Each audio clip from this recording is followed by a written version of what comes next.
আছেন রতন হালদার ভাই, এটা ঝালকাঠিতে বাসন্ডা নদীর পাশে। জুলাই মাসে ওনার সাথে দেখা হয়েছিল। উনি খুবই পরিশ্রমী একজন মানুষ।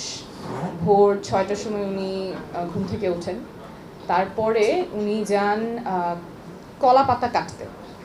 কলা পাতা কেটে তারপরে যেই জায়গায় বিক্রেতারা আসেন, উনি এখানে পেয়ারা, লাউ এবং আরও কিছু ফলমূল বিক্রি করছেন। এই বিক্রেতারা যেই জায়গায় তাদের ঝুড়িগুলি রেডি করে সেখানে তিনি চলে যান, সেখানে ওনার কলা পাতা দিয়ে উনি ঝুড়িগুলি সাজিয়ে দেন। উনি একটু প্রাউড ছিলেন, উনি বলছেন আমি এটা খুব ভালো করে পারি, যে জন্য এই কাজটা আমার করতেই হয়, ওনারা ছাড়তে চান না। সো ওখানে ওনার কিছু ইনকাম হয়, এটা উনি দুপুর 12টা পর্যন্ত করেন। এরপরে উনি ওনার নিজের ঝুড়ি নিয়ে 2.5 ঘন্টা নৌকা বেয়ে এই জায়গাটাতে আসেন।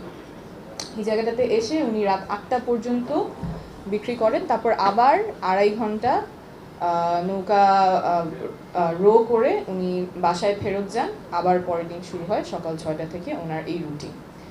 সো উনি পরিশ্রম কম করছেন না। একটু আক্ষেপ করে বললেন যে আমার ছেলেটা যদি চাকরি পেত তাহলে হয়তো আমার এত কষ্ট করা লাগতো না। ওনার 2 ছেলে আছে, রাজীব হালদার, সজীব হালদার, দুজনকেই উনি পড়াশোনা করিয়েছেন। ছোট ছেলেটা স্কুলে আছে, বড় ছেলেটা বিএ পাস করেছে 1.5 বছর আগে। চাকরি খুঁজছে, চাকরি হয়নি। উনি বলছিলেন যে চাকরি একটা হয়েছিল, সরকারি একটা প্রজেক্ট, একটি বাড়ি একটি খামারে চাকরি পেয়েছিলেন পিয়ন হিসেবে, কিন্তু 7 লাখ টাকা ঘুষ চাওয়া হয়েছিল।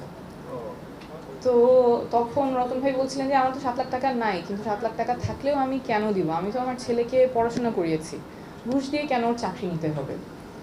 এই যে কথাটা, আমি আমার ছেলেকে তো পড়াইছি, উনি নিজে পড়াশোনা করতে পারেন নাই, কারণ ওনার বাবা মারা গিয়েছিল যখন ওনার বয়স খুব অল্প ছিল। তো উনি এই অনেক পরিশ্রম করে উনি চিন্তা করেছেন ওনার ছেলেদেরকে উনি পড়াবেন, এবং উনি পড়াচ্ছেন। তো এই যে উনি কথাটা বললেন আমি তো পড়িয়েছি, আমি কেন ঘুষ দিয়ে চাকরি নেওয়াবো। That is the whole story of our time, of how the poverty is not really accidental, it is by design. So এই গল্পটা থেকে I will briefly talk about 3 concepts and the policy changes আমাদের party থেকে যেগুলো আমরা বলছি, how this flows from lived experiences of people in Bangladesh. The first one is we must view poverty as deprivation of capabilities.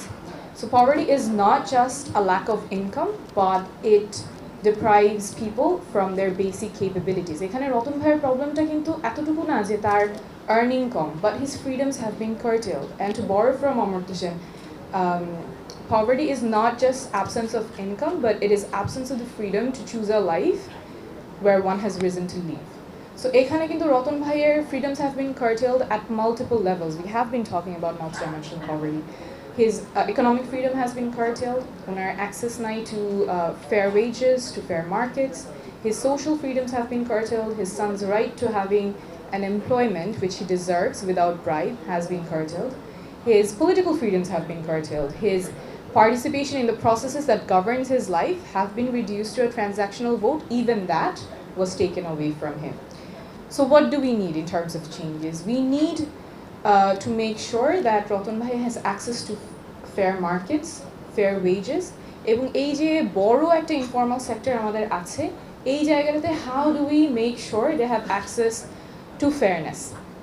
তার পাশাপাশি আমাদের পার্টির যে ম্যানিফেস্টো আছে সেখানে we have talked about strengthening local governance and talked about a system which is very similar to civic assemblies, যেখানে local পর্যায়ে মানুষজন তাদের যে পলিসিগুলো তাদের লাইফে এফেক্ট করে সেই জায়গায় they will have a voice, they will have a say, and they will be able to put opinions on the decisions that affect their lives. So those are the changes we need at the local level, at the grassroots level, যাতে করে রতন ভাইয়ের যে সমস্যাগুলো সেগুলো একদম মানে যে অনেক দূরে আছে তার লাইফের সাথে যে সম্পৃক্ত না, সেই ডিসিশনগুলো যাতে ওই জায়গা থেকে না আসে, রতন ভাইয়েরও যাতে একটা অধিকার থাকে, তার জীবনটা যেভাবে চলছে তার সমস্যাগুলো নিয়ে কথা বলার অধিকার আছে, এবং সেই সমাধানটা যেখান থেকে আসবে সেখানে তারও একটা মতামতের গুরুত্ব থাকে। Second, I'll talk about inequality. So inequality, I think we must view it as an ethical and a structural issue. We have long talked about inequality in terms of numbers, but as we have seen also in 2 minutes. 1 minute? I'll try.